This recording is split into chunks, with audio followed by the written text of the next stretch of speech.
है अपनाएंगे। और यही नहीं है, तुलसीदास जी ने क्या कहा है कि सकल पदार्थ है जग माही, भाग्यहीन नर पावत नाहि। भाग्य कब चमकेगा? जब भगवान की बार बार कथा, भगवान की कथा को बार बार श्रवण करेंगे, प्रभु के संकीर्तन करेंगे। भाग्यहीन जो है, इसकी चार मूल कारण हैं जो भाग्यहीन हैं। बोले क्या? बोले पूर्व जन्म में किया हुआ कृत दोष नंबर 1, इस जन्म में किया हुआ अकर्म नंबर 3, कुसंगति, अच्छे की संगति नहीं की है जीवन में। नंबर 4, गुरु में, देवता में श्रद्धा नहीं, भक्ति नहीं, समर्पण नहीं। तो इस व्यक्ति को क्या कहते हैं? भाग्यहीन।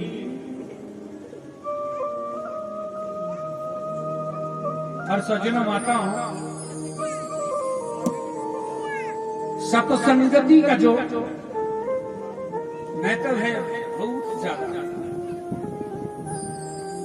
अच्छे लोगों का संग करना, सत्संग में जाना, सत्संग सुनना, ये अपने आप में बड़ी महत्वपूर्ण चीज है। गरुड़ पुराण में श्लोक नंबर 14 में क्या लिखा है कि एहि पापरदाताक्ष्य दया धर्मा विवर्जितः दुष्ट संघास संशास्त्र सत्संगति परामुख। बोले नरक में ऐसे ऐसे मनुष्य जो है ले जाए जाते हैं जो पाप कर्म में दिन रात संलग्न होते हैं, जिनमें ना दया है, ना धर्म है, ना दान है, इससे रहित हैं और दुष्ट पुरुषों के साथ सदा संग करते हैं, साथ करते हैं, शास्त्र तथा सत्संगति से मुख मोड़ते हैं, उनकी क्या होती है? दुर्गति होती है। फिर उसी में जो है गरुड़ पुराण में श्लोक संख्या 95 में क्या लिखा है कि महापुण्य प्रभावेण मानुषं जन्म लभ्यते यस्मात् प्राप्याचरे धर्मं सायाति परमां गतिम्। बोले महापुण्य प्रताप से जो है व्यक्ति मनुष्य का जन्म प्राप्त करता है। महापुण्य के प्रताप से, एक दो पुण्य करने से नहीं, हजारों करोड़ों पुण्य करने से जो है क्या बनता है? मनुष्य। और इसको प्राप्त कर धर्म करने वाला व्यक्ति सत्संगति को प्राप्त होता है। फिर 96 श्लोक में क्या लिखा है कि अविद्याया नरो धर्मं दुख मायाति मनुष्य जन्म साफल्यम केवलम धर्म सेवनम। मनुष्य जन्म सफल करने के लिए केवल धर्म का ही सेवन लिखा है, तब मनुष्य का जन्म जो है हमारा क्या होगा? सफल हो जाएगा। जो मनुष्य जन्म को प्राप्त करके धर्म नहीं करते, वो सदा सर्वदा हर जन्म में क्या पाते हैं? केवल दुख ही दुख प्राप्त करते हैं। प्रेम से बोलो। और सज्जनों, यही नहीं, आप क्या सुन रहे हैं? बोले श्रीमद् भागवत महापुराण। तो इसका अर्थ क्या होता है? भा का अर्थ होता है भाष्यते सर्ववेदेषु। गीयते नारदादिभिः वदन्ति त्रिषु लोकेषु तरन्ति भवसागरः। क्या कहा?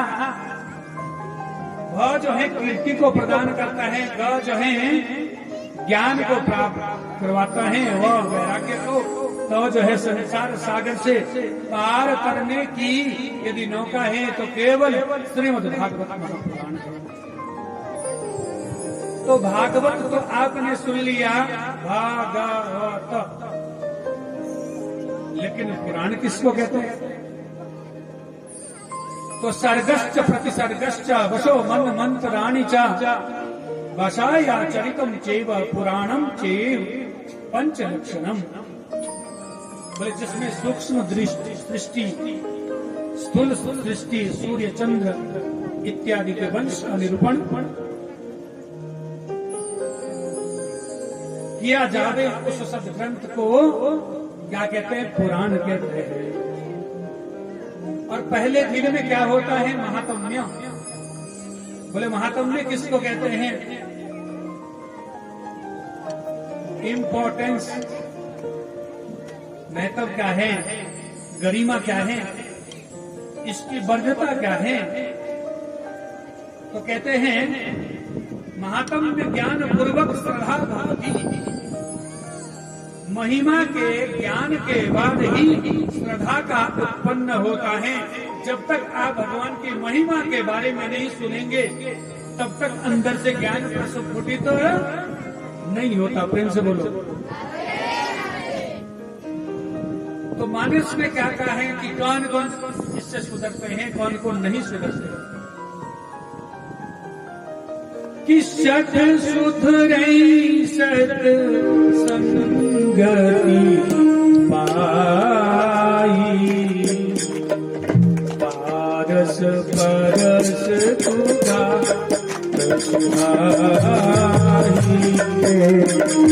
विधि बस सुजन को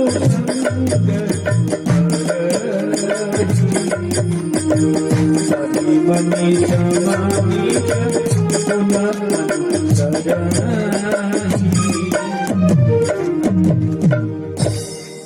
सठ कहते हैं दुष्ट लोग कि सठ सुधरई सत संगति पाई, पारस परस सुधा सुहाई।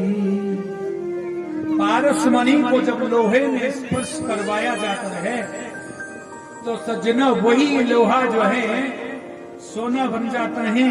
ठीक इसी प्रकार से जब व्यक्ति कितना भी अधम, कितना भी शठ, कितना भी मूर्ख, कितना भी निष्ठुर वचन बोलने वाला क्यों ना हो, जब सत्संग पंडाल में बैठ जाता है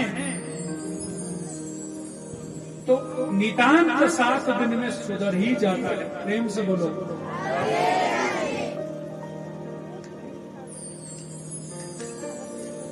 और सज्जनों माताओं,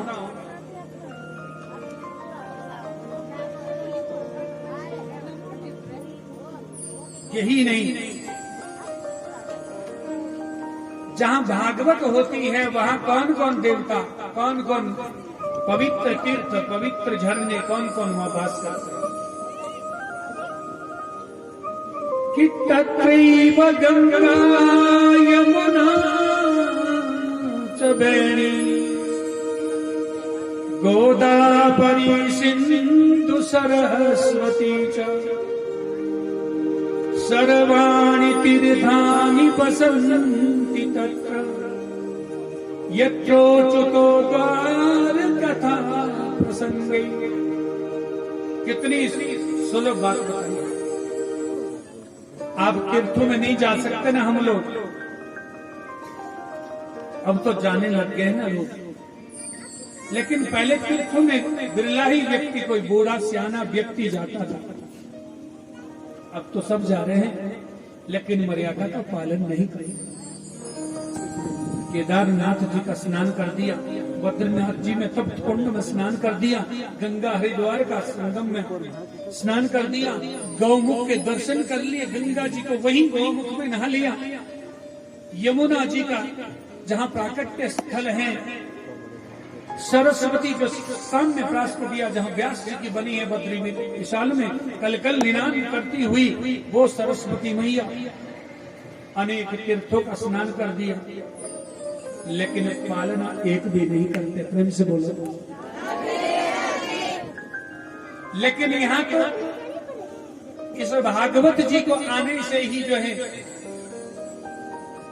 कि सर्वाणि तीर्थानि वसन्ति तत्र, कितनी बड़ी बात बताई।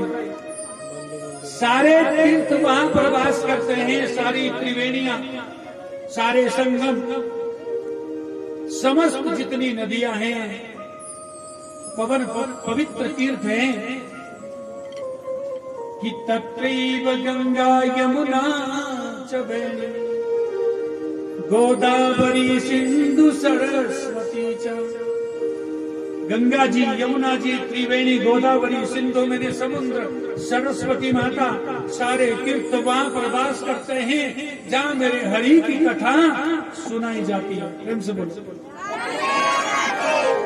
तो आपको तो मुफ्त में ही जो है इन त्रिवेणियों का, इन गंगा इत्यादि पवित्र नदियों का, समुद्र के स्नान का, अनेक तीर्थों का जो है दर्शन का और स्पर्श का फल प्राप्त हो गया, क्योंकि आपके गांव में क्या बैठी है? श्रीमद् भागवत महापुराण की कथा। और सज्जनों माता,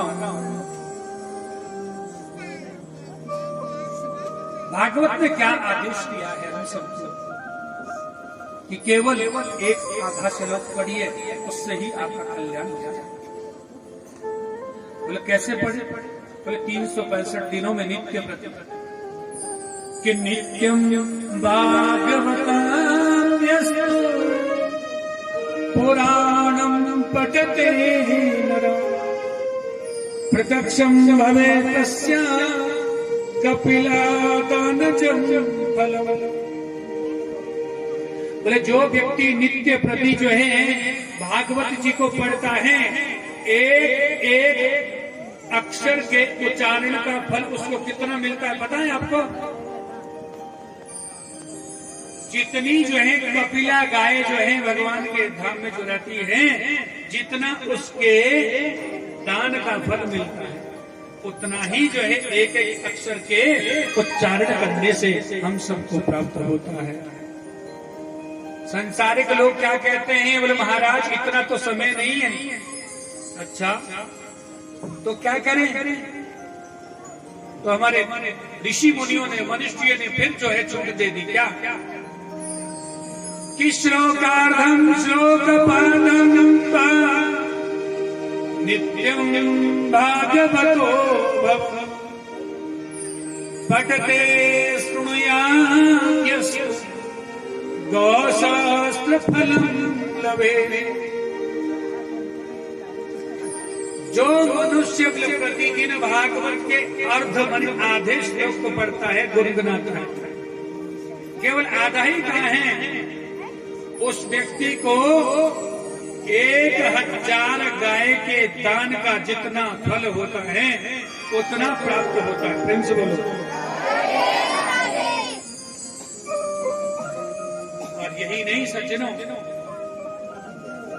इससे आगे की बात भी कही कि या पठते प्रतयो नित्यम श्लोकं भागवतं सुत अष्टादश पुराणानां फलमाप्नोति मानवः। जो प्रतिदिन पवित्र चित्त से, पवित्र मन से एक श्लोक का भी पाठ करता है, वो व्यक्ति 18 पुराणों के पाठ का उसको, उस व्यक्ति को फल प्राप्त होता है। और उसके बाद भगवान क्या कहते हैं कि तत्र सर्वाणि तीर्थानि नदीनद सराणि च यज्ञा सप्तपुरी नित्यम पुण्या सर्वेषु लोचय यही नहीं, बोले वहां सारी नदियां, नद, सरोवर, प्रसिद्ध तीर्थ वास करते हैं। 7 पुरिया जो है, सप्तपुरिया वास करती हैं, जहां पर जो है नित्य भागवत का निवास होता है। और ये भी नहीं, इससे ऊंची बात कही है कि मत कथा वाचकं नित्यं, मत कथा श्रवणे रतम्। मत कथा वाचकं नित्यं, मेरी कथा को नित्य वाचता है, सुनाता है, पढ़ता है, परिवार को सुनाता है, परिवार में बैठ करके पढ़ता है। मत कथा श्रवणे रतम्, इधर उधर की बातों से हट करके मेरी कथा में, मेरी कथा को चित्त से सुनता, बिल्कुल शांत चित्त बैठ करके सुनता है। कि मत कथा प्रीत मनसं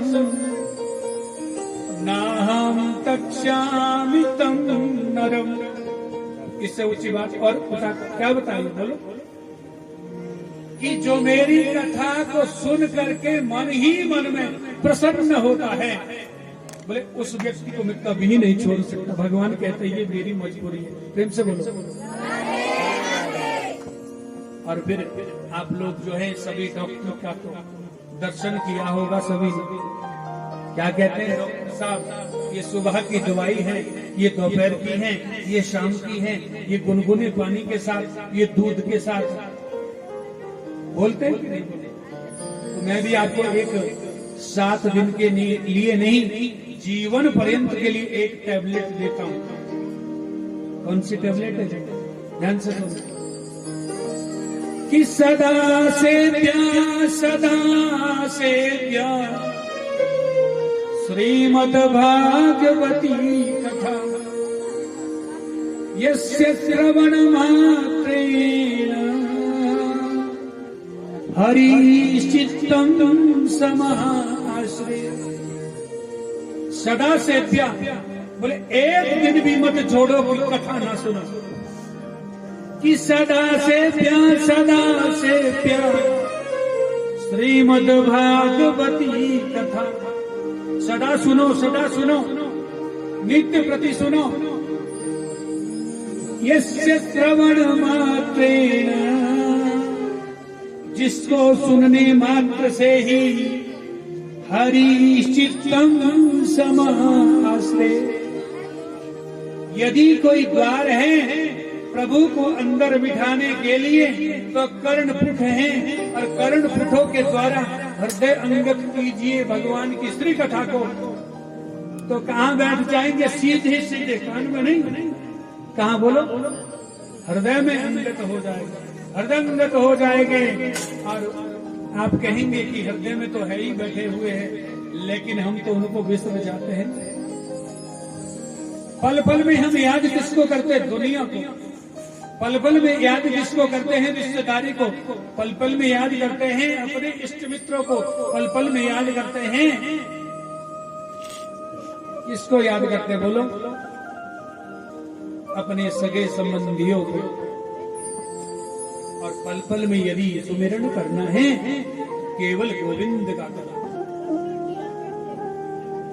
जब तक ठेस नहीं पहुंचेगी हृदय में तब तक कल्याण होने का नहीं। प्रेम से बोलो। तभी तो भजन गाते हैं। कितना सुंदर भजन है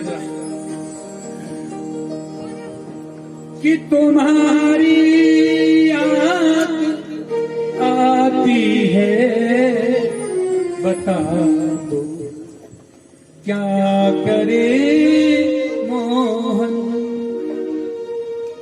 तुम्हारी याद आती है, बता दो क्या करे मोहन।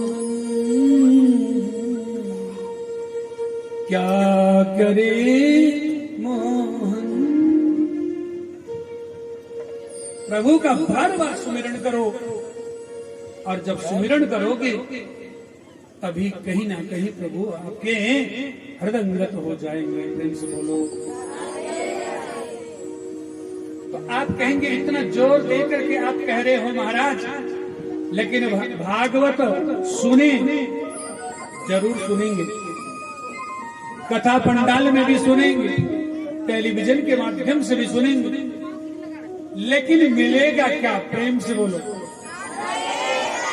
व्यक्ति कोई भी काम करता है ना, LIC की पॉलिसी करता है, पूछता है LIC वाले से मिलेगा कितना? कोई भागवत की कथा करवाता, मिलेगा क्या? महामृत्युंजय का पाठ कराता है तो कहता मिलेगा क्या? ये शंका आज की नहीं है, ये शंका तो नारद जी के समय की है, आज का नहीं है विषय। तो क्या मिलता है भागवत जी को करवाने से, भागवत जी को सुनने से, भागवत जी में यजमान बनने से क्या मिलता है? जरा ध्यान से सुनो। कि धनम पुत्रास्तथा तारा बहाना यशो ग्रहण असाफल्यं च राज्यं च दद्यात् भागवती कथा। धनम, सबसे पहले व्यक्ति को क्या चाहिए जीवन में? बोलो रुपया। रुपया बोलते हैं आप, टका बोलते, बोलो रुपया। चलिए, क्या मिलता है सबसे पहले? धर्म, धन मिलता है। तत्पश्चात पुत्र। पुत्र किसको कहते हैं? पुत्र किसको कहते हैं? जो माँ बाप के कथना अनुसार चले, जो कहने पर चले, उसको पुत्र कहते हैं। ऐसा पुत्र प्राप्त होता है। और क्या मिलता है? दारान, अच्छी पत्नी मिलती है। कैसी मिलती है? सुशीला जैसी। सुशीला कौन? सुदामा की धर्मपत्नी। और क्या मिलता है? वाहन आदि। क्या मिलता है? घोड़ा गाड़ी। घोड़ा तो लेता नहीं कोई, लेकिन गाड़ी जरूर मिलती है। क्या मिलेगा? यशो रहा, यश कीर्ति की प्राप्ति होती है। और क्या होगा? असाफल्यम च राज्यम च। असाफल्यम का अर्थ है मान प्रतिष्ठा। राज्य का मतलब हुआ जिसने इलेक्शन लड़ना है, पहले भागवत जी का सहारा ले, तत्पश्चात जो है राज्य की प्राप्ति करे। राजा लोग पहले जो किसी भी दूसरे राज्य पर चढ़ाई करते थे तो किसका सहारा लेते थे? केवल भागवत जी का, हरि का। असाफल्यम च राज्यम च दद्यात् भागवती कथा। कितनी चीजें मिल गई संसार में, बोले इससे ज्यादा तो कोई होती भी नहीं है। प्रेम से बोलो। बोले जिस घर में पुत्र हो, अच्छी स्त्री हो, अच्छा धन का आगमन हो, घोड़ा गाड़ी बंगला, अच्छा घर ग्रस्त हो, ऊंचे ऊंचे महल अटारियां हो, दुनिया में उसकी पूछ हो, और मान प्रतिष्ठा वाला व्यक्ति हो, तो भला और उसको क्या चाहिए? कुछ भी तो नहीं। और इस भागवत की बराबरी कौन कौन कर सकता है, कौन नहीं कर सकता? प्रेम से बोलो। कि ना गंगा न गया काशी, पुष्करम चा प्रयागकम, शुक शास्त्र कथा यश्च फलेना समतानये। फल की दृष्टि से शुक गाथा मन सुखदेव द्वारा गाई हुई जो ये गाथा है, जो हम आप कहने हैं, सुन रहे हैं, ना तो इसका मुकाबला, ना तो इसकी जो है समता गंगा मैया कर सकती हैं, ना तो काशी जी, और ना ही पुष्कर तीर्थ, ना प्रयाग जी। कोई भी तीर्थ इसकी बराबरी नहीं कर सकता। और इसके बाद क्या कहते हैं कि दुर्लभे कथा लोके श्रीमद् भागवतो भव, कोटि जन्म समुत्थेन पुण्येनैव लभ्यते। संसार में श्रीमद् भागवत महापुराण की कथा मिलना अवश्य ही कठिन है। और जब करोड़ों जन्मों के पुण्य का उदय होता है तब हम भागवत जी को सुनने के अधिकारी होते हैं। बोली भागवत भगवान की जय, भक्तवत्सल भगवान की जय। जय जय श्री राम। कन्हैया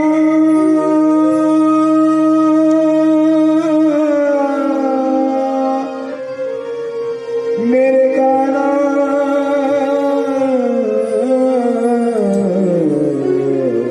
मेरे मोहन, मेरा आपकी कृपा से सब काम हो रहा है। मेरा आपकी कृपा से सब काम हो रहा है। मेरा आपकी कृपा से सब काम हो रहा है। करते हो तुम कन्हैया, करते हो तुम कन्हैया, मेरा नाम हो रहा है। मेरा आपकी कृपा से सब काम हो रहा है।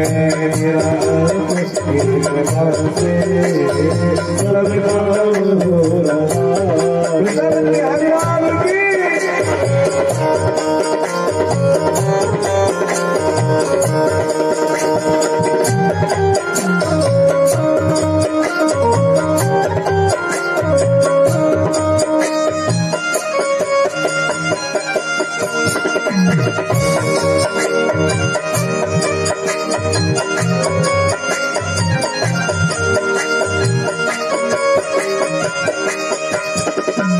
पतवार के बिना मेरी नाव चल रही है।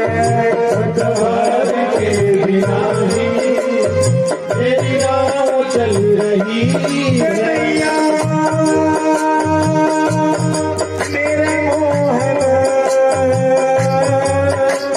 मेरे पतवार के बिना मेरी नाव चल रही है। पतवार के बिना मेरी नाव चल रही है। रात है जमाना मंजिल मिल रही है। रात है जमाना मंजिल मिल रही है। करता नहीं मैं कुछ भी, करता नहीं मैं कुछ भी, सब काम हो रहा है। मेरा आपकी कृपा से सब काम हो रहा है।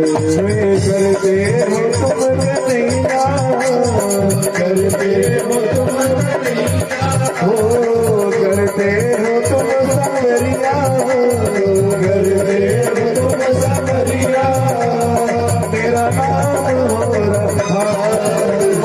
मेरा आपकी कृपा से सब काम हो रहा है। मेरा आपकी कृपा से सब काम हो रहा है। ताली की सेवा दीजिए।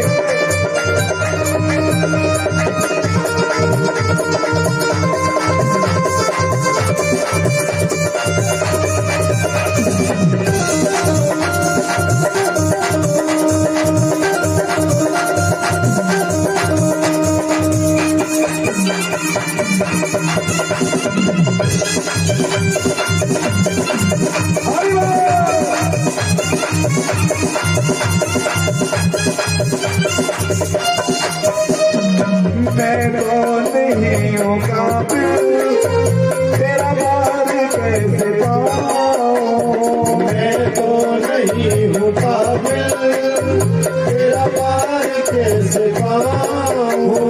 टूटी हुई बानी से गुनगान कैसे गाऊं टूटी हुई वाणी से गुणगान कैसे गाऊं तेरी ही प्रेरणा से तेरी ही प्रेरणा से यह कमाल हो रहा है मेरा आपकी कृपा से सब काम हो रहा है ओ राधे राधे गोविंद गोविंद राधे राधे राधे गोविंद गोविंद राधे राधे राधे गोविंद गोविंद राधे राधे राधे गोविंद गोविंद राधे राधे राधे गोविंद गोविंद राधे राधे राधे गोविंद गोविंद राधे राधे की कृपा से सब काम हो रहा है मेरा आपकी कृपा से सब काम हो रहा है सब काम हो रहा है अरे सब काम हो रहा है सब काम हो वृंदावन में हरियाल की जय